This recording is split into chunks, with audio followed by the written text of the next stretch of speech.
welcome to episode 7 of my favorite podcast, Our Greener Pastures. My guest today is Samuel, and Samuel shares this unique but not so unique story of how he traveled to Canada in pursuit of a second degree and found a home in Canada by chance. He was never his plan to stay in Canada. He just wanted to do a second degree and go back home, but things worked out in his favor. He also shares the importance of building a network and leveraging that network. That part really resonated with me, and I hope it does with you too. And how having a network has helped him scale so many obstacles along the way, from the obstacles of landing his first job to landing every other job after that. Enjoy! Hey Samuel, how's it going? Doing good, Tyler. Thanks for having me. You know, you sound the coolest kid, but I think, that can be argued from my end, but it's a pleasure being here as well. Yeah, absolutely, absolutely. Thank you for doing this. I feel like everybody's always scared. When I tell them, do you want to come on the podcast? People are always so scared, like, oh, I don't have anything to say. And then I was so happy Yeah. when you agreed. I'm like, yeah, because I've been looking for people that have been here for a while, just so people can Mhm. have like a more robust and a fuller picture of what it is to have been in Canada for a while. How long have you been here now? Well, I would say 12 years. I've been here since 2012, September. Yeah. So, roughly 12 years. So, Wow, that's a yeah, long time. I'm not gonna lie. yeah, it's a That's a long time. long time. I've been here And for it goes by barely 2 fast years too. and I feel so stressed. No, it's fine. But it goes by fast. Trust me. It goes by really Yeah. fast. Yeah. All right. So let's just get into the conversation. So, the first question I like to ask my guests is like, at what point did you did you decide you were going to leave Nigeria? Did something happen that made you feel like I need to find something better for myself outside, or it just happened for Mhm. you? Like, at what point did you make that decision? So I would say I didn't really make that decision on my own. So it was just I think after uni that because I went to Covenant and that's how I met. Obviously, that's how I know I met like people like and yourself. But after school when I went to serve, I have an aunt then that used to always be on my dad's case about like hey why doesn't he let me move to Canada and all that great stuff.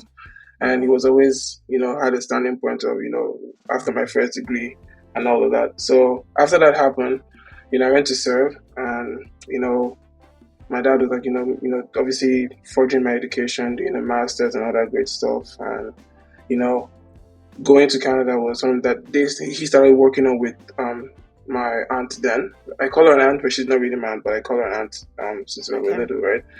So she owns a travel agency and she kept on saying, keep going and all of that. So it was into play. I wasn't too sure how it was gonna happen because I was just serving then and all of a sudden, how parents are then. Like, hey, sign here, sign there, all that kind of great stuff. So it was time to go and I was like, the plan was like I'll just go to school and I'll come back. Right. So that's literally how my, going to Canada started. It wasn't something that I could make so much of a decision then. It was just like, someone has already been pushing my parents saying, they think this is the future, right? We should let him go try it out and see if he likes it and all that great stuff. But that's how that happened for sure. Wow. Wait. So, I just want to understand a bit more. So you finished school in 2010, I believe, your Yeah, first degree. And then by yeah. 2012, your dad was shipping you out all the way Literally, to like, Canada. yeah, because it was like, what are those things where it was make sure you know how like in Nigeria there's a thing about serving, right? Because my Mm-hmm. plan was to come back. So if you don't serve, or the ideology I was being told then was if you don't serve, if you come back to Nigeria, Nigeria. like try to get a job or try to serve or do anything, no one's gonna really pay attention to you because you don't have NYSC, right? So I did my NYSC in Abuja then, and the plan was after that, you know, um, I literally I thought I was gonna like get a job or work with my dad because my dad owns a business and all of that, right? Something like that to Mm-hmm. that line. But once my aunt was like, she's been pushing for this like since when I was in CU, and she was like, you should go because her kids were there as well, right? and she was like, give it a shot. It's a really good opportunity to see how it is, because I don't think a lot of people really were pushing for going to Canada then. A lot of people wanted to go to the UK, right? So Mm-hmm. um, saying going like 16, 20 hours away was not something everybody was jumping at that time. But that was literally 2012. As soon as I was, done my service and I was working part time, then I just came back to Lagos. I think I was in Lagos for like maybe 2 months, and I was out literally. Wow. But did you like before you came to Canada to school? Like, I'm gonna ask more questions. Like, did you come to do a Sure. master's and all of that? But like, I just want to know: did you have family that visited Canada before? Had you come to Canada before? That was literally your first time. Literally my first time. Family, no. People that I know, like indirectly, yes. So I didn't have any direct family, like maybe my dad's brother or something like that, or Mm-hmm. nothing. Just Wow. that lady I call my aunt and her kids that were already in. They've been going to Canada in and out, right? But aside from that, no one really. Wow, that's so interesting. And did you, Yeah. you know what? I mean, I say interesting because I know, like, just as somebody that went to Covenants, I know, like, a lot of us when we finished school, the ideal thing a lot of us did was either go to the UK for masters. I didn't really hear a lot of Canada. So you saying your parents were telling you Canada, I'm just like, wow, your parents, Yeah. they had good insights. Lucky you. Yeah, shout out to them, man. Shout out to I them. mean, Yeah, that shout was out something to that they, them. they got right for there for sure. Yeah. So what was that process like for you? Like what did you have to do back then? And like what school were you coming to? Were you coming to do another degree? Did you come for a master's degree? Did you come for a postgraduate? Like what did you come to do? Mm. So ideally, I wanted to do an MBA, right? And the way it works then is, obviously you come in and you do the master degree and all that great stuff.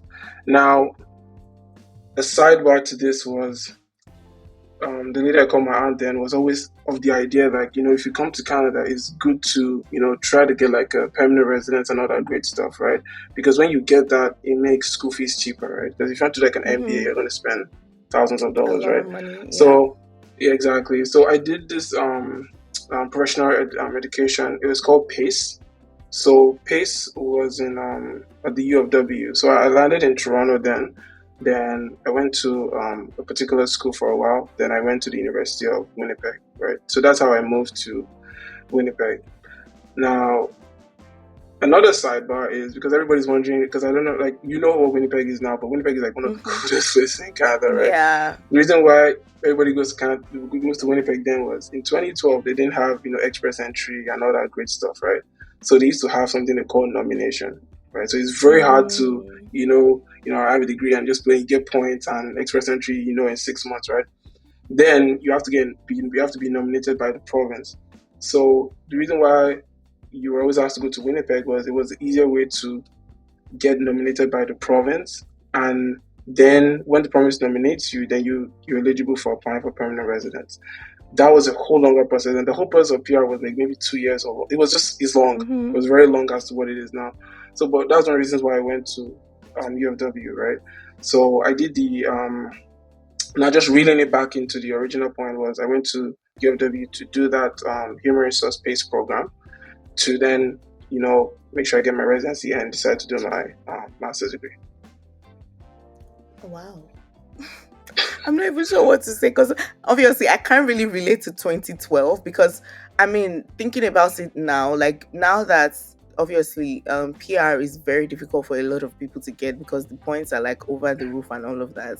I know a bunch of my Mm-hmm. friends are like, not, I won't say friends per se, but people I know, lots of people are looking for nominations. Like, do you know anybody in Calgary that can nominate me? Do you know anybody in this? Like, I hear that a lot nowadays. And I'm like, bro, I know Yeah, nothing about nominations. So I'm just glad you said that. Wow, that I mean, back then, wow. But then thinking about it again, you were probably like 20 something. Were you not scared, like just yeah. being out here by yourself? I was 22, and yes, you get scared, right? But I think after like I've been to like boarding school, different things, all those kind of things kind of put you in a mindset that even if you're scared, you're going with it, trying to find your way. I was more of a house buddy then, like go to school, stay home, go to school, stay home. Like it was like a routine for me, and The good thing was I had some really amazing friends that were in the UK too, doing like their own schooling stuff, Mm-hmm. right? So the way it works is once I go to school, I just come back on and we're just online talking, comparing notes of how Canada is, UK is, and just going through it, right? So that was one of the coping mechanisms that I used at that time, which was, staying in touch because it's very easy to feel so lonely, especially at that Yeah. age where I know a lot of my friends are back in Lagos, or Home. a lot of them are in the Mm-hmm. UK, right? So it was just one of those things where I always kept in touch with. Sometimes I'm on the phone or on, whatever Skype or FaceTime, like, just like, Trying that to kind of thing talk where to you're eating and people. you're talking to them. Exactly. That kind of stuff. So that's Wow. how I was going through it for that At first few years. 22, I mean, I could never have done that. I could never have done that. So, like, No, it's a lot. move to Canada alone at 20. What? I could never have Yeah, it's done a that. lot. But I mean, that's interesting. So I just want to know, like, so when you moved here, like coming to school in Canada, obviously I went to Covenants and I know how our education was. Were there like Yeah. any culture shocks for you, like with the way school was here compared to what you had known? Mm, I won't say too much of a culture shock. I didn't really like schooling in Nigeria, right? And the Yeah. reason why I didn't like it was it's not really it's not like a mindful progressive type of education. And I don't know if those two words work, but that's what I'm going to Yeah, contextualize it absolutely. as. I understand what you mean. Yeah. Exactly. Like it was just one of those things where we're doing defense, people are copying stuff, or people are just like I wasn't in touch with what I was learning. I just knew that I had to pass and get out of it, right? So what I appreciated more was when I started schooling here was, my instructors, and because I was in a professional course, right? Most of my instructors were actual professionals in day to day, right? So either Mm-hmm. CEOs or lawyers and by day and all that kind of good stuff. But they were more curious as to me understanding things in my own way and providing the responses to them in my own answer, right? So, in CU, it's still the same thing of, copy, copy, cram, cram, drop it the same way, right? Because even if you mix and match it, sometimes you're not going to get the best grade. So I was really happy to be that's one thing I really enjoyed that made me more comfortable because um, I felt like someone was eager for me to learn Learn. Yeah. than pass. I don't know if that makes sense, right? So I spent a lot of time actually making up for what I didn't feel comfortable with in CU here. Like I was like CU where you're, and I don't. I'm not giving any knock to any university because in the end that was the best of what we could get. So it doesn't. It's not like it was the worst. It just didn't work for me at the time, right? But getting to here, I was even eager to sit down in the front of the class. I got to know my instructor so well that I was just enjoying it. I was enjoying the moment of, learning to like business law, learning a bunch of things. So I didn't find it too much of a maybe shock in the sense of if there's something called a positive shock, right? But I really enjoyed that part about education then.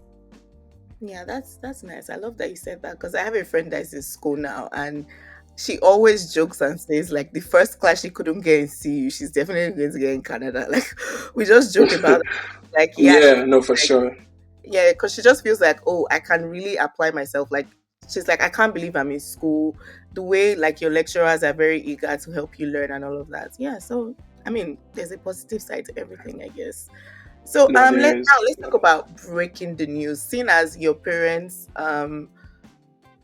I won't say forced you, but like helped you move. So you didn't have to Yeah. break the news to them. But like things like your friends back home, how was it breaking the news, telling them, oh, you guys, I'm going to Canada? And also, another question I'd like to ask is at the time you were coming to school, did you already know you were not coming back? Or did you think, oh, I'm just going to go do this program and come back to Nigeria?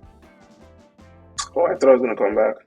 All Yeah, I thought I was right. gonna come back. Right. Yeah, because my dad was, it's a huge push for like, go get the experience, come back you know, and apply that experience or apply that there's a word I'm looking for, but exposure. That's what I'm looking for. Apply that exposure Mm, when you come back, right?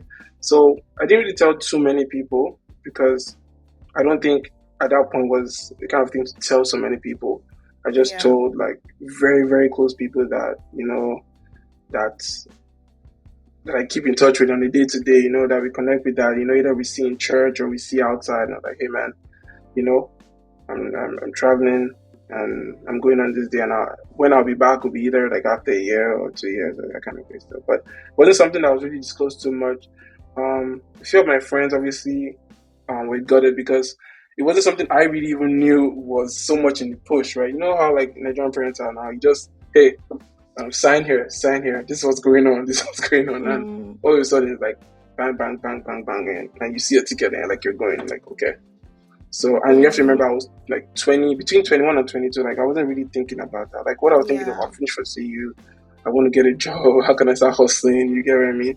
So, like, who was thinking of Canada at 21 in 2000 at that time? Now maybe people are, but I wasn't then. So, Okay. All right. So since you said you were thinking of coming back after the program, at what point did it change? Like, so now, like you finished school now. At what point did you change your mind and decide like you were gonna stay back? I feel like that was a combination of multiple things. So, my my wife now, I met her when I was, wrapping up school then. So like, and she was already like, she had like maybe one more year on her own course itself, and she's already inclined to staying, right? Because she was like, she likes Canada and she wanted to stay. So I was like, okay, okay, let me think about that because that's not the plan. But as God will have it, right? So one day I was just chatting with my dad, and he's like, man, like we were just alluding to how he didn't feel confident that coming to Nigeria would be the best for me, considering that he felt like the country was really taking a bad turn, especially for the younger generation, right? He And thought what that they were year was just this? this was 2013, 2014. I say 2014 because Okay. I finished my course in 2013 October, right?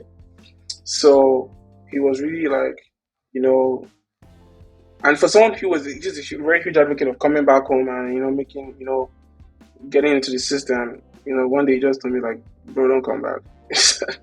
Like he just said like it doesn't feel like the country was progressive enough at that time for me to come back to either get something or do something, at that time. So it was like, settle down, figure it out. If you want to stay, let me know the process of, you staying, and he supported me from that point forward. I was happy because at that time I was like, man, I've seen this nice girl that I really like. I got a job. As soon as I finished school, I got a job, and we'll get to that, but like I got a job, so everything was just nice for me at the time.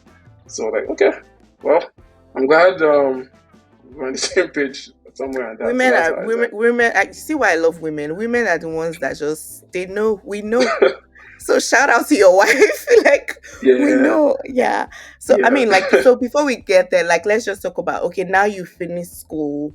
Like even before we talk about finishing school, when you obviously Winnipeg is cold as hell. yeah, Like, did you I mean, coming from Nigeria, like, what were some initial challenges you had? Like, since I mean, you loved school, because I feel like if a couple of people I've spoken to when they come here initially, school is like a problem. Like, understanding like when you come from a Nigerian school, people kind of have this mentality of, oh, I'm just going to like, for lack of a better word, farms my lecturer so I can pass and things like that.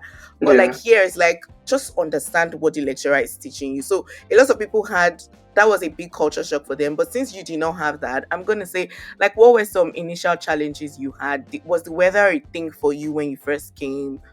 Or yeah. what bothered you when you first came? Um, I think what bothered me the most, first of all, was transportation. Like, Okay. yeah, so like in Lagos, is either like someone takes me somewhere, like a driver takes you there, or you're just flying parent. So it wasn't those. It was. I mean, don't get me wrong. I did take transportation in Lagos too, right? Like at some point when I was doing like some training and all of that. But the transportation here is a bit wholesome and well organized and a lot at the same time, right? Making sure you're at the right bus, you're at the right bus stop at the right time. If not, you miss the bus or you'll be late for school. Like a lot of things are tied to timing, right? And keeping in mind that I moved in September, where it was actually it started getting cold. That was the Sorry, first time getting I cold. Mm. experienced, getting Canada's cold, right? And boy, it just kept getting worse because Because one day I remember like I took a walk to get groceries, right? Um, I didn't take any gloves. I just thought like, real quick walk, I'll be back. And then that's the first time I actually felt my hands feel like they were tingly and it was hurtful. So I can't forget that day, man. I sat down on the steps. I was like, bro, that was one time I didn't. I was like, what am I doing here? That was like that cold really can get to you and give you that culture shock. I'll say that was it for me.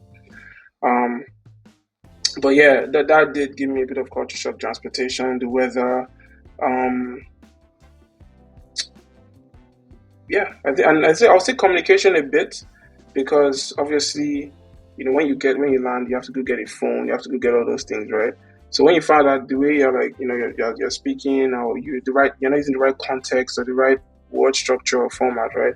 You're like, excuse me, they don't get what you're saying or things like that. So, Yeah. being able to adapt to that, I had to figure that out real fast because I was living alone, like, well, not living alone, but I was the only one um, I had to go do those things by myself, right? So yeah, Interesting that you those said three things. communication because I feel like a lot of people underestimate what communication. Because now when I'm at work and like in meetings, like people are bantering. Like I'm like initially I'm like, what the hell are you guys talking about?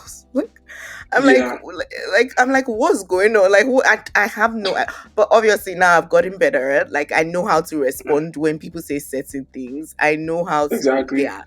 And then with transportation as well, I'm not gonna lie, I still haven't figured it out. I do not know how to take the bus or anything. I'm not even No, going to. it's a I lot. mean, luckily for us, we go in car like when we came. Like obviously Mhm. not immediately, but even before we go in car, I was taking Ubers, even though it was pretty expensive. I'm It's like, I'd pricey. rather not go Yeah. anywhere. Like I just was No, I not going get to you. figure it out. Yeah. Yeah, but yeah. It's a Okay. lot. So now let's talk about like after school. Now you've graduated and time to get your first job. What was that experience like? And then Um, wait, before we go into that, you did human resources. So did you like were you looking yeah. for jobs in human resources when you finished school? Yes, but I'll tell you something cool that alludes to a point that you made earlier, right? Okay. So you remember how you said, like in Nigeria, like how you just found with your lecturer, and that's Mm-hmm. how you make progress. So I took a bit of that when I was in school here. So I was learning, having fun, but I became very close to my tutors, right? So I tell people that thing like for the first maybe 4 or 5 years after school, I didn't, I, and most of all the jobs, or if not all the jobs I had then, I didn't apply for any. It was all based on referral. Really? Yeah. So, I always tell people, like, especially when they come to school, I'm like, see, like, Nigeria isn't, I mean, Canada isn't like Nigeria, right?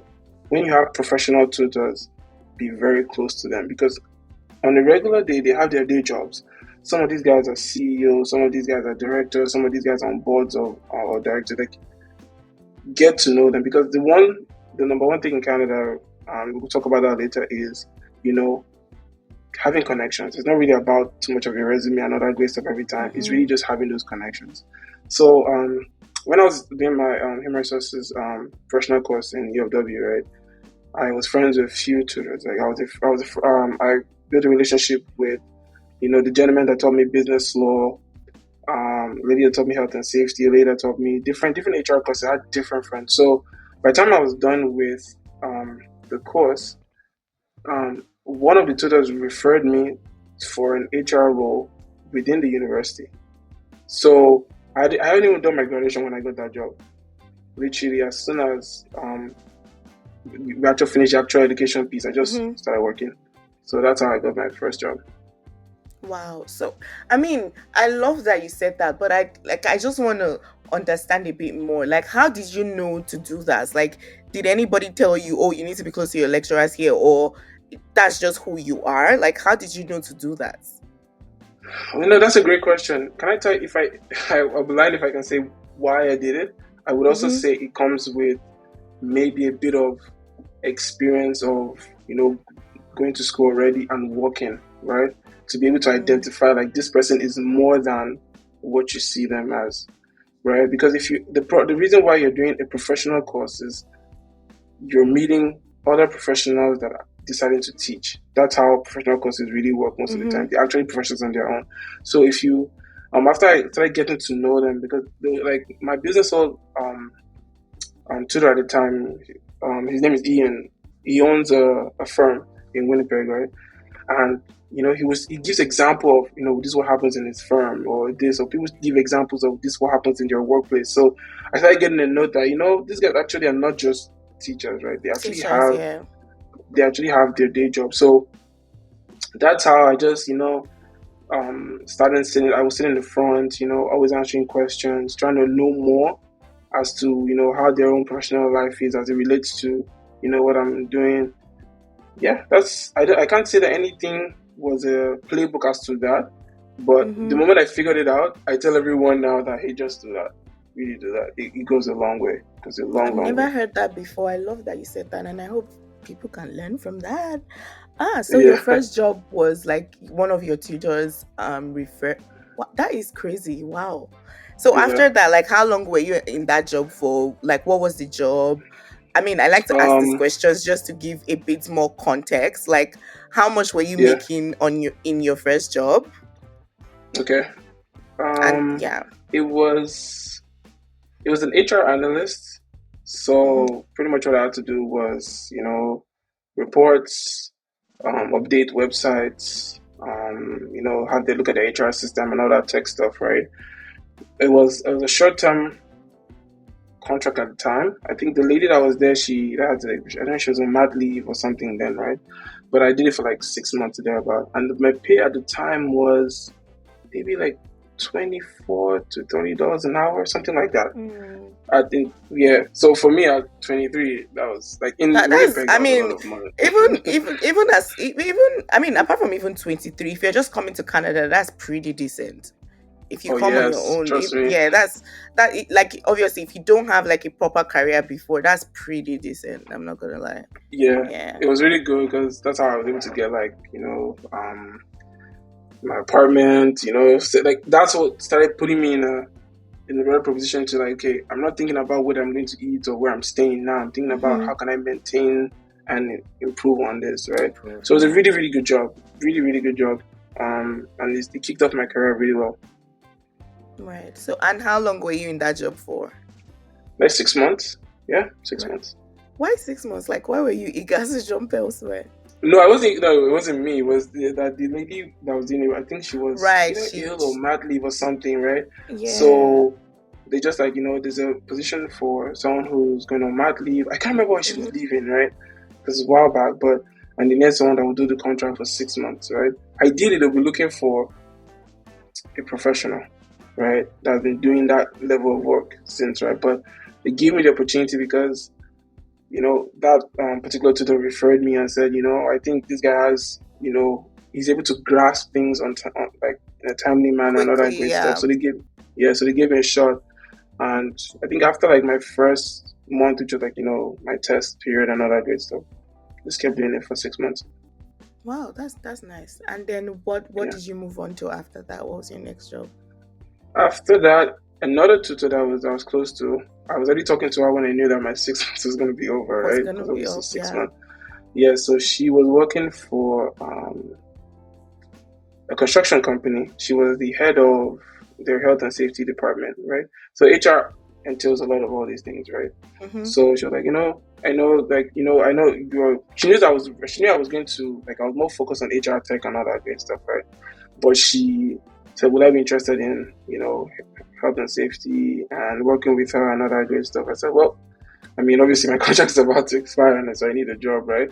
So she called me, and I had an interview with herself and the CEO, and he was very enthusiastic in the sense of he found like I was a young guy, and it was like there's room for you to learn, and my my referral, who's my former tutor, right? She spoke highly of me, right?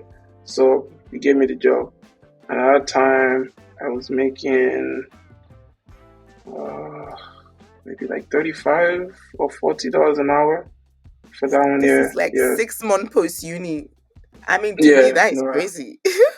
no. I was very fortunate. Trust me, when in that with those people, and I thank God for them because they really really changed my life, and that's why I keep speaking to it. Like make connections. Such a big impact. It's not really about what you know. It's really about who you know. Yeah. Sometimes. So Yeah. I mean, just to like again for more context, like so when these tutors refer you, do you still have to go through like all the regular interview process? Or is it Yes. more like Yes. you still have to go through that? Okay. So No, my for next sure. I still did question will be interviews. okay. So my next question would be like during these interviews, like for somebody that was just finishing uni, like Hmm.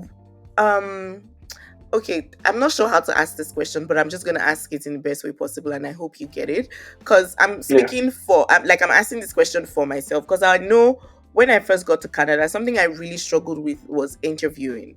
Like I Yeah. still had like the Nigerian mentality of I had to cram what the job description was. I had to cram Yeah. like the tools I feel like they think I should know. And then now Hmm. when I interview, is more I realize is I mean, it's good to know all of those things, but it's not necessarily about that. Most times, people are looking to see how you fit into the team. So Yeah. I don't know if you understand what I'm saying. So my question is like, how were you able to prepare for those interviews? Like what did you do differently? Like, because obviously you're just coming from uni, you don't really have the experience. So Hmm. like, yeah. Yeah. So like, like, what did you do differently that helped you get those jobs? So the first part started from my professional course, right? So because it was a professional course, there is it's called like speed interviewing. So I can't remember the exact word, but what they do is they give us interview experience of how to answer interview questions. Right. Right. So you're just in a class where you have professionals, come by and talk to us about interviews, tell us what they're looking for in interviews.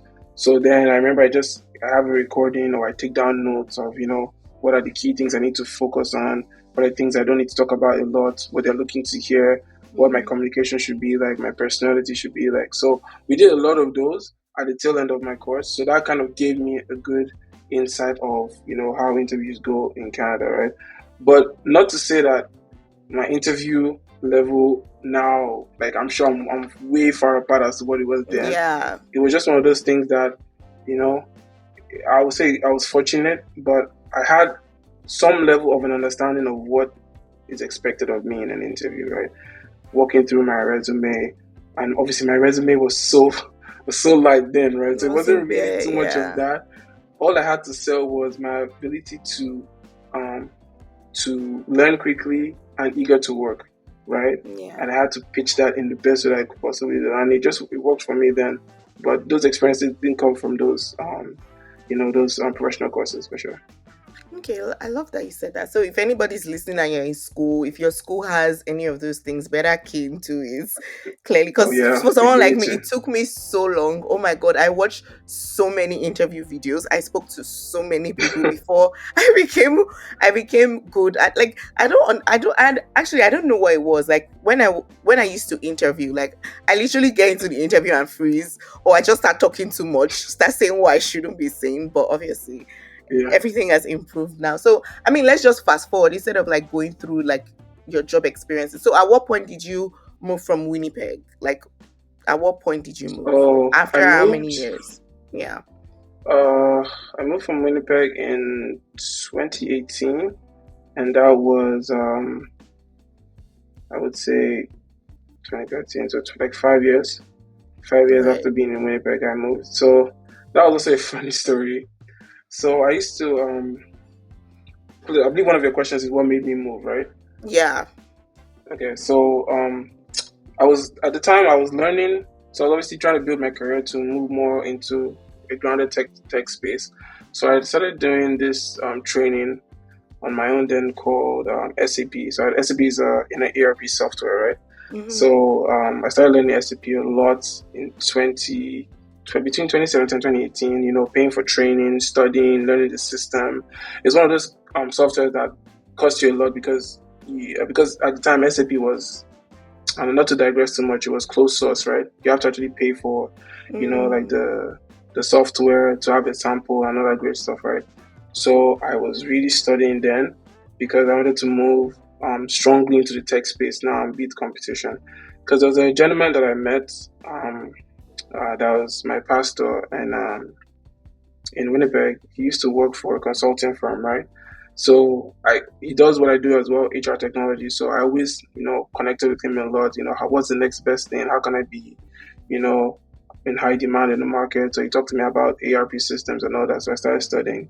Now, fast forward to 2018, I applied for a job, didn't know who the company was, but the recruiter reached out to me and said, "Hey, there's a job I'd like you to come interview for, and it's in Toronto." I was like, "Well, I live in Winnipeg, but coincidentally, I was going to visit Toronto for like the following week or something." Yeah. So he didn't tell me what the company was, and I was like, "Okay, fine, I'll show up." It's SAP. It's my first interview. I've been looking for one all this while, right? So I get there and he tells me it's for Tim Hortons, right? I'm like, "Wow, Tim Hortons, awesome!" So I did the interview, and I got the job. And I told them, I was like, "Oh, I live in Winnipeg, but um, I might be open to moving to Toronto." And they're like, "Oh, you have 1 week." I said, "What do you mean I have 1 week?" They're like, "You What have do you 1 week." mean? Yeah, so I had to go back to Winnipeg the next day, right? End my lease, find a way to pack my stuff, ship Oh, my wait, car. wait. Hold on. Hold Yeah, on. it was a Hold lot. on. It was crazy. So, but I mean, like, you were just visiting Toronto. Did you have a job in Winnipeg at the time? Yes, I did. I So, did. what? Did you have to quit that job and then? Oh, I did. I did. This was way better. Like I've been doing the job I was doing in Winnipeg for a while, right? And there was no Mm-hmm. move. It was stagnant, right? It's not exciting anymore, right? So I knew that I wanted to move, and I thought I was gonna move within the city to like one of the. Like, at that time, I was aiming to work at the time they were still calling themselves HP Hewlett Packard. I think they've changed their name now. Mm-hmm. But then I wanted to work for them, and I was really studying for my SCP stuff and trying to be better. So when I got that call about doing an interview in Toronto, I just went. To me, it was just like my experience for my first SAP job, right? Let me just even if I don't get the job, let me see what they ask, right? Yeah. So I was going for Caribana weekend, so I, I was going there with my wife, and they're like, I said, "Oh, funny enough, I'll be in Toronto," and they're like, "Okay, sure." Um, the interview is on maybe Thursday, so Caribana weekend was that weekend, so I had to come on Wednesday, and uh, you know, did the interview. That same day, they called me back and said, "Yes, we'll hire you." And I was so excited. And they said, "This is how much you'll be earning," all that great stuff. And I said, "Well, I don't live in Winnipeg. Like, the offer is no longer yours if you can't make it after 1 week." Bro, I went back to Wow. Winnipeg and I just moved so fast because it was really the beginning of great things for me. And sometimes you have to be sensitive. They have to be very, very sensitive to know this is not an everyday move, right? And I knew that that was my big move into the big city, right? So literally just went back. Like That it is was it that was, it is was so. rough. I mean, I have so many questions, but I don't even know where to start from. So my first question would be: you started studying, you started learning SAP on your own. Like, what triggered Yeah, you to do that? Like, was it that you were just like you were working, you were looking for something that was high paying on your own, and then you kind of like decided on your own, oh, what can I do? Like, how did that come about? yeah. So because I love technology, right? And Mm, you have to understand that eventually everything is going to be, you know, reprocessed or revamped to fit some form of new technology or the next big thing, right? So at the time, I'd already seen a bunch of systems that I knew they were so redundant, right? And whenever I was looking for a new job, I was like, everyone just keep asking for SAP. I'm like what's SAP, right? yeah. So I started researching into like, okay, so I can't learn this easily at the time because it was more closed source than what it is right now. And the only way to do it was you have to pay for like an SAP platform that will be installed Mm-hmm. on like another kind of great stuff. Anyways, so I started speaking to the man I told you about was my pastor. Then I said, I was like, "Sir, like there's this thing called SAP, yada yada," and he was like, "Oh yes, that he uses in his consulting firm." And all that great stuff. I said, "Well, great. At least all I can ask you for is please can you just send me anything I can get to read on it." So I started learning because I already have HR experience, right? So I knew like what are the certain things expected in an HR environment that the SAP system can provide. So I started learning org structures, info types, all those great stuff, right? Building a sample company, understanding changing employee records, all that great stuff. So the more I kept on knowing about it, the more I kept on updating my resume, right? Mm. So, Even before you well, actually got experience working. Yes, yes. Because you have to Right. remember, like, sometimes, right, experience is really hands on and being in that space. I had hands on about the system, but I haven't like had experience in being in space. In the So I space, could speak yeah. to the system. I could tell you, like, yeah. So if you want, because if someone goes to ask, like, then what would people asking me for an SCP interview? Oh, employee record. How do you change this? Where is the info type? What is this? And I could tell you, Mm-hmm. I haven't seen it, but I haven't seen an actual active employee record, but I've seen the one I've created and how to do it, right? Mm. So that's why I paid that money to actually get that feel of, okay, so this is what the company is seeing on their end. Just that I'm creating my own record. And like if you came to my apartment, then you see a lot of sticky notes and papers on the Mm. wall, then trying to figure it out because like how many people do you know that was gonna be doing SAP, right? So I had to Yeah. like consistently keep learning, yeah. I love that. Like, I actually love. I mean, to me, that just shows like you really believed in yourself. You really knew what you wanted for yourself, and you just gave it Oh us. I love that so much. Oh my god. yeah. Okay, so now you're in the big city. At this point, had you kind of like converted from being a student to being a PRO? Like, what was your status like at that point? Yeah, so I became a peer I think 20 or 2015 or 2016. Mm, I can't remember. It's hazy now. It's been a while. But around that time, I was still in Winnipeg then for sure. Still in Winnipeg then for sure. Because I remember that I did my landing at the border that you can use to get into Minneapolis. There's a border then, so I went in to land. So yeah, I was definitely in Winnipeg still. Then by the time I wow. moved to Toronto, I was already APR. That's nice. So it was easy for you to get a job. Nobody was stressed that you did not have. No, no, Yeah. nobody was stressing. I mean, I'm so inspired. Obviously, I know you, but I did not know that part of your story. I'm actually so inspired. I love that you said that. Yeah, that's very No, thank interesting. you. So, okay, now you're in Toronto. I mean, like, I feel like when we get to the point where things become good and comfortable for people in their PR journey, I always like to like stop the story there because the essence of my podcast or the podcast is to like show people like you just need to apply yourself. You just need to put in the work to get to where you want to get to. But at the same Hmm. time, I just want to ask like, so you moved to Toronto in 2018 where for lack of a better word, you became a big boy in like your SCP space or whatnot. No, I don't Yeah, know so about a like big boy, but why is everybody always so modest? Like, boy, whatever. So, like, at what point of your relocation journey would you say you're in now? Are you still grinding as hard, or are you just coasting right now? Like, at what point of your relocation journey would you say you're in now? oh, um, I don't think I don't even think I'm coasting at all. I think I still keep grinding because there's just so much to do and so many other places to be, right, in Mm-hmm. life that you know if if I have that hunger to you know pick up SAP at that time and I see where I'm at now, there's so much hunger of so many things that I'm working on right now as well, right? So Mm, I don't think I'm coasting. I think the plan is to become a household name in this country and set the tone right from my kids, my kids' kids, right? So you can't mm. right now. It's not really about coasting. It's really about keep working, keep grinding. What's the next big thing? How best can I apply myself continuously? So I wouldn't say I'm coasting. Definitely still grinding for sure. Okay, so just to be a bit nosy, like just because I just want to understand a bit more, and I like context when I'm talking about things. So, like, what Yeah. are you working on right now? Like, what are you doing right now? Right now, aside from my professional life, I started a business with two of my friends.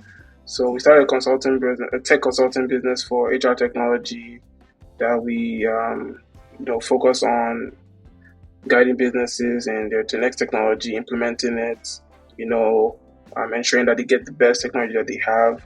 So, a bunch of things that goes on into the tech space in HR, either automation or RPAs, AI, HCM systems, you name it, but pretty much HR technology and supporting systems.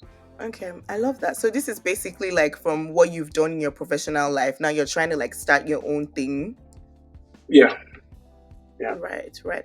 And again, I just because I know how people think and how people can be, and how I feel like fear cripples a lot of people. So when you were going to do this, like, were you scared? Like when you thought about, oh, okay, I'm just gonna start my own thing. Did you have any doubts? Did you like Mm. what made you so confident to think, oh, I can actually start my own thing as well? Well, I think everybody, there's always an ounce of like fear when you're starting a new thing that you might fail. Obviously. But I would say, you know, I think all of us have been doing this, for a while. Like we're all in that same space of HR technology, and we see the shortcomings that businesses face, and we've all been in positions where we're either leading projects or having people that we work with to see shortcomings or vendor issues and all of that, and we all align on those things that, hey, this can be better, and we know how it can be better because we've had experience doing those things. So, we put our minds together, said, what is, how do we, how are we a difference maker? Like, what are the things that make us a strong candidate to go ahead with this and all that great stuff? Still keeping in mind that obviously there's fear, or what if people don't agree with us or things like that, right? So, things like that, yeah. But that's how we decided to, become a partnership and, attack the market with the things that we know based on our experience, because we've been doing this for a long time, right? Like I've been doing it since, I would say, maybe 2013 thereabout, till Yeah. now. I would have had friends have been doing it that long as well. So I mean, that's how we approach it. yeah, I mean, it's okay to say that you're a thought leader in what you do. So I can see why starting your own thing is not so far fetched. Yeah, I love that. I love that. Yeah. Okay, so I feel like that's that with career. So now I like to also speak about family life in Canada, because again, I'm very concerned with how people balance everything. And obviously, you mentioned already, and I know you're a dad, and also, I mean, you have your own family. So like, I know people ask women these questions a lot, and women kind of get upset. So I don't know how else to ask it. So it's just going to be, how are you able to balance everything? Because coming from, obviously you did not experience that, but people that moved from Nigeria, in Nigeria, it's easy to get help. It's Yeah. easy, like people have nannies, people have drivers, people have cooks, people have all of that. So Yeah. like, how are you able to balance like working your 9 to 5, building your own thing on the side, as well as being like a present dad and a present husband? How are you able to do all of that? Oh, I would say it takes a lot of intention. Like you have to not. It's what I'm looking for, intention, not intention, but there's what I'm looking for that eludes me right now. It's I can't remember the word, but the word, what I'm looking for, what I'm trying to imply is you have to make an effort to do it, right? Because I can give you so many reasons why I can't have time for my family. I can give you so many reasons why I'm busy all day and all that great stuff, right? The what I'm looking for is intentional. Like I said, yeah. Yeah. But what I'm looking for is intentional, right? You Yeah. have to be very intentional, because you can have 10,000 reasons why why you can't spend time with your kids and all that. And don't get me wrong, I have an amazing wife that tries to help me catch on that. Oh, you've been getting too grossed up, encouraged in work and all that. So I try to always make sure I make time and say, you know what, after work, I'm just going to shut everything down and, just go chill, pick my kid from daycare and all that great stuff, right? So it takes a lot of work to be very driven and, keep the hustle going on and also have a balance. You have to be very intentional. It doesn't happen that way. If you're going to grind, you definitely have to be intentional about spending time with your family. So that's where I'm at right now, where I'm very intentional about, trying to make sure I improve on, spending time with my family, be it vacation, be it family time, or just taking a walk, all that great stuff. But that's how I'm going about it right now. Yeah, I love that you said that, because I mean, a lot of people, I mean, I don't like, to be honest, I don't like saying a lot of men, because it just sounds very, I don't want to bash Yeah, any gender, but like a lot of people, even women, I would say everybody is focused on, oh, I'm grinding right now, and everybody should just understand. But I love that you said, it's all about being intentional. Yeah, I love that you said that. So I yeah. mean, I just want to talk again with your career and everything you've done. Like, did you have like any strong moments of doubts, like that you felt like, what the hell am I doing? And like, how were you Mm. able to deal with all of those? Oh yeah, for sure. I had that. So, and I know we didn't get into this, but at one point in my career, there was I was in Winnipeg. Then there was a company I was working for, and they had an acquisition, like a merger. So another company bought them over, right? And I lost my job, right? So when that happened, I was really thinking, I was like, shoot, because of the way the system is set up, I know everybody says, save and all that great stuff that they say, but when you lose your job, there is that after that few months of like your savings are helping you out, you start feeling the pressure, right? Because Yeah. bills don't stop, everything keeps questioning, right? But then that's when I was like, you know, this is tough, right? Because I was really looking for it, like get another job. It wasn't forthcoming at the time. I just spent my time talking to, the man I told you that I was friends with as a pastor, right? Mm-hmm. He was, as much as he was a pastor, he was also a realist in the sense of, telling me, this is what is happening, try this in your professional career. But he was also advising me, not just saying, just pray. He was really, he took me like his Yeah. son and he really guided me through it and said, he was sending me jobs, he was sending me articles to read to get better, books to read. So a lot of things was going on while I was in that tough spot, right? So I would say it's one of those things where you have to really surround yourself or find people that elevate you when you're down, right? Or when you're in that Mm, space. It's especially being abroad. It's very easy to get lost in the dark when everything is not working for you. So you have to find someone that helps you out. It could be your yeah. spouse, it could be yourself, but that was really a tough time for me for sure. I didn't know you were gonna go there, but now that you did, like, to be fair, like I've been here for barely 2 years, but I also had like a very shocking experience. I remember when I first came, it took me 6 months to get my first job. And then when I Hmm. got it, I mean, I felt very like, as much as it was, I hated the job to be fair, but I didn't care. I was just like, whatever, I have a job now. Yeah. So I was doing everything to like make everything work out for the job to kind of like prove myself. It was my first job in Canada and everything. It was at a tech company at the time, I remember. I had no idea Hmm. what the product was. So I was trying Hmm. so much, and then unfortunately there was the company was restructuring, and then I got laid off. Hmm. And then it just hit me so bad. Like, it was like a dark cloud was over my head. I'm not even going to lie. This thing Yeah. was so deep that I ended up in the hospital just because I lost my job. Really? Like, every time I try Oh, to sorry explain to to hear people, people that. are like, but then, I mean, that was at that point, I didn't understand what it was to like, these things happen. Like, you're in a Yeah, new, they do. like, it happens. Like, but I just took it so personal. Like, I wasn't really speaking to anybody. Only my husband knew what was going on. Like, even my parents, my sister that is in Canada, nobody knew what I was going through. Like, I legit will just wake up and not get out of bed. Like, I became so depressed. Like, it was so I horrible. can imagine. I, No, it's yeah, tough. It's and tough. yeah, but then like it was after I came out of that, like, that the idea of this podcast actually came to me, because I'm like, that is so ridiculous. Like, what, you lost one job and then you're going to kill yourself? Like, what do you mean? Like, you, and then after that I've gotten like a bunch of other jobs after, and I'm just like, now looking back, it's just like, what, like, tell her, what the hell were you doing? Like, what was that about? Yeah.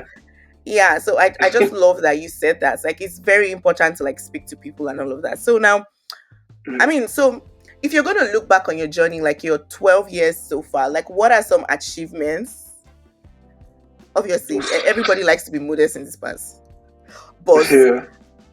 I'm only asking this question is because I'm trying to paint a picture to people for them to just understand, like, the more you work, the more you will gain. I mean, the more the world rewards your hard work and all of that.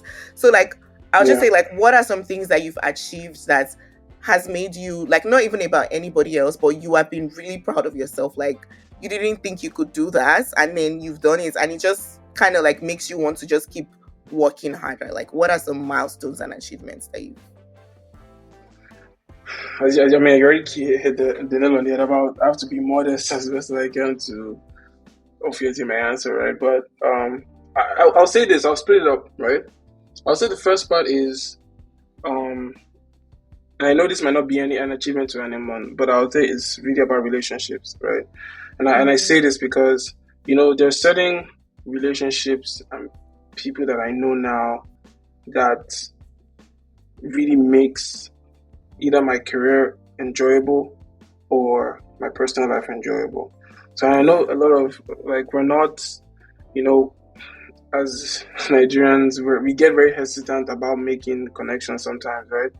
But I think that those connections have really, really add to my arsenal as to who I am and what I can access or know or do, right?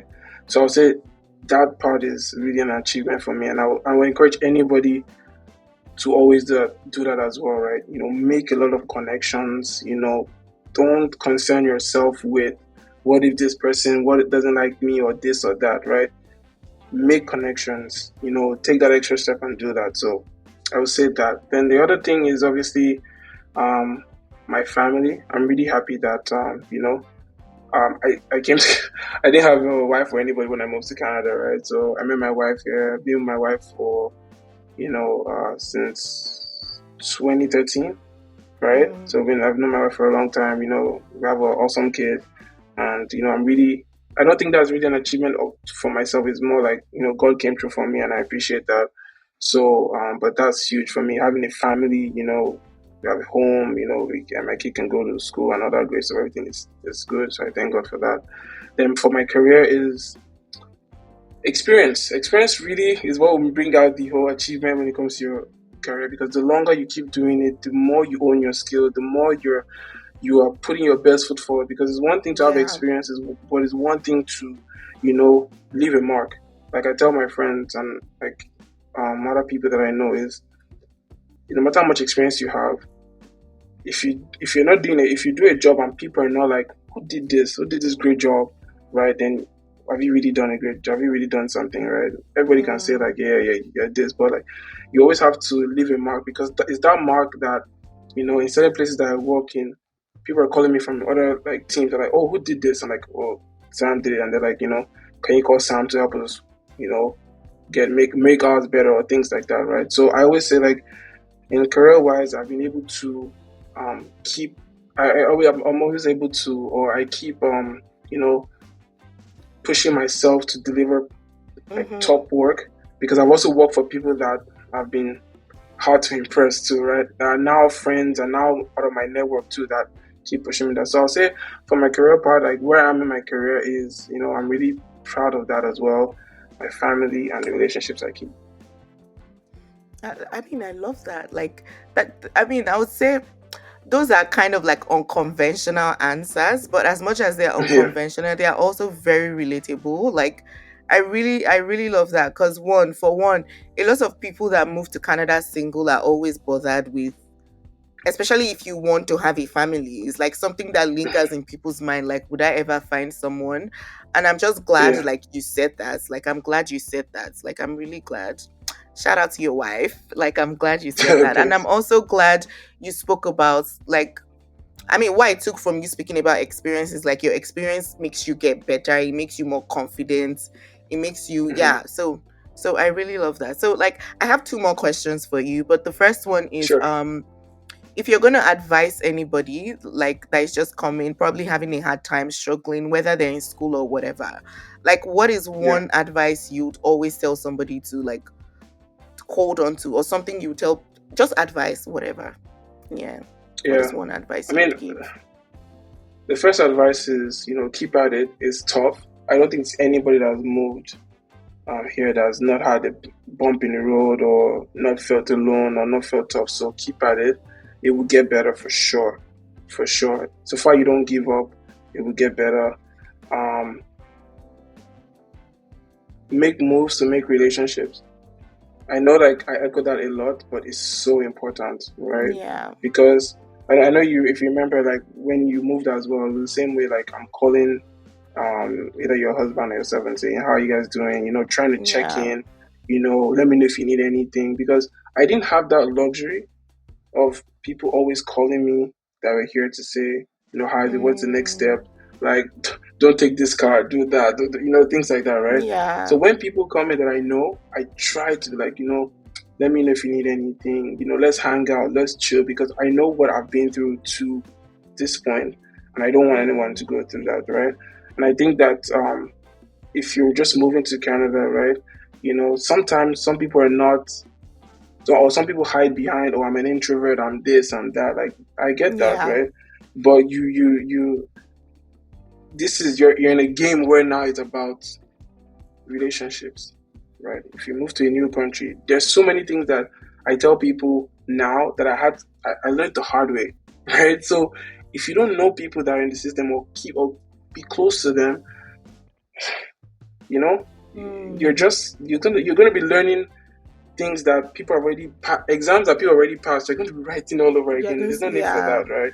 So you can So always learn really, from people's mistakes. Yeah. exactly. Don't feel too big or too small to reach out to people. You know, connect with people. There's some people that I had not even seen since high school that I saw now in Canada that we're now close, right? Mm. So build those relationships. Sometimes you have to be the one to initiate those relationships. Not time every time those relationships will come to you, right? You're the one that knows what you're looking for, right? Yeah. So build those relationships. I'm not saying if a relationship is bad, go into it. No, I'm just saying, like, make an effort to build those relationships or meet new people, and you'll be fine. You're right. And call your family. You have family back home. Make sure you reach out to them, especially if you're in the stage of building new friends here. Try and call family back home if you have, and you'll be fine for sure. Yeah, I love that. I love that. I mean, I feel like even from your advice, I feel like building relationship is something I'm still working on. So Oh definitely yeah, taking you have that to build advice for relationship. myself. Yeah, I love that. Yeah, So this is my final and favorite question I like to ask. So it's like looking forward, like 10, 15, 20 years from now. What are some yeah. of your aspirations? What are some things you hope to have achieved? Be it with the relationships you keep talking about, be it within your family, be it even material things. What are some things like you hope to have achieved like in a few years' time just because you moved to Canada and all of that? Well, um, I think obviously with the business I have with my partners, right, is I want that to really expand. I want that to grow. I want companies to think of they need this done and they're thinking of us. That's like that in this kind of What's the situations. business name? Like, let's just plug it. We never know. It's called Overhaul. So Right. Overhol. So it's called Overhaul. It's a consulting firm. You know, please follow us on Instagram if you can. Yeah, so And all that everybody great follow stuff. Overhaul on Instagram. Yeah. Yeah. So, but we are. I definitely want that to be Mm-hmm. huge, and want to be huge contributors in that space.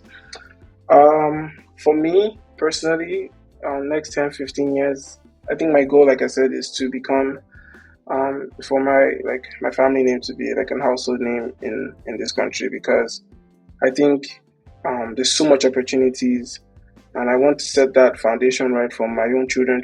Like, they go somewhere like, oh yeah, we know that name. Let them be set for life. Let them. So trying to do as much as I can, or I would say do my part, because I may stop Yeah. somewhere that my kid continues somewhere else, right?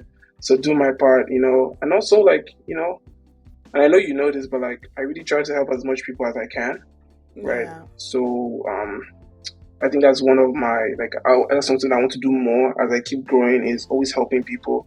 I think a lot of people are going through a lot of things, and Yeah. any way that I can help, I try to help.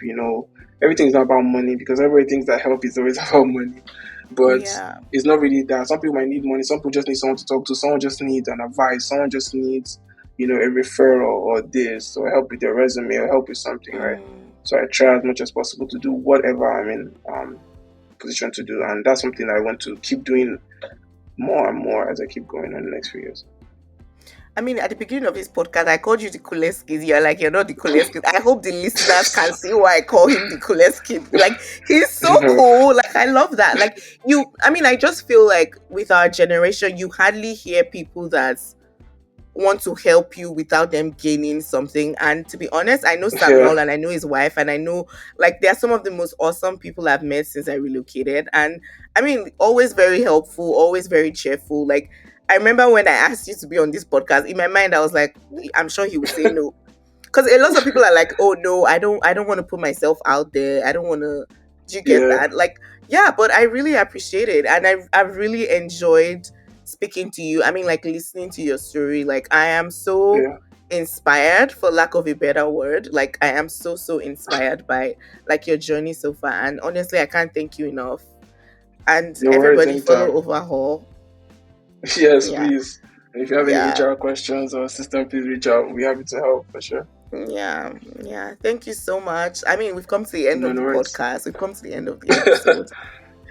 Thank Thank you. you. Thank And I you. hope I hope like you I mean every all your wishes and aspirations come to pass. Cause yeah. Amen. Amen. Amen. Wow, what a lovely episode. I thoroughly enjoyed recording this. And it's crazy that if you really think about it, Samuel's girlfriend, now wife, made him stay in Canada, but he'll say differently. But that was that. I mean, that was interesting to know. I love that the girlies are, helping the boys along the way. That's very interesting. That's very interesting. And the big thing for me from this episode, my big takeaway is leveraging your network. Like, you never really know. Like, even something as little as your lecturers in school. That was so interesting to hear. How his lecturers helped him get some of his first jobs. So I mean, for those of you in school, I mean, leverage these opportunities. At the end of the day, you paid your school fees. Like, the least you can do is to make the most out of it, really. Yeah, and yeah, I hope you enjoyed this episode. Like I said, I really enjoyed recording this particular episode, and I mean, I left feeling quite inspired. I hope you are also inspired by the episode. All right, guys, as per usual, remember to follow us on Instagram at Our Greener Pastures _ to get news on when we release more episodes and whatever else we may have up our sleeves. And until next time, it's your girl Tele. Bye.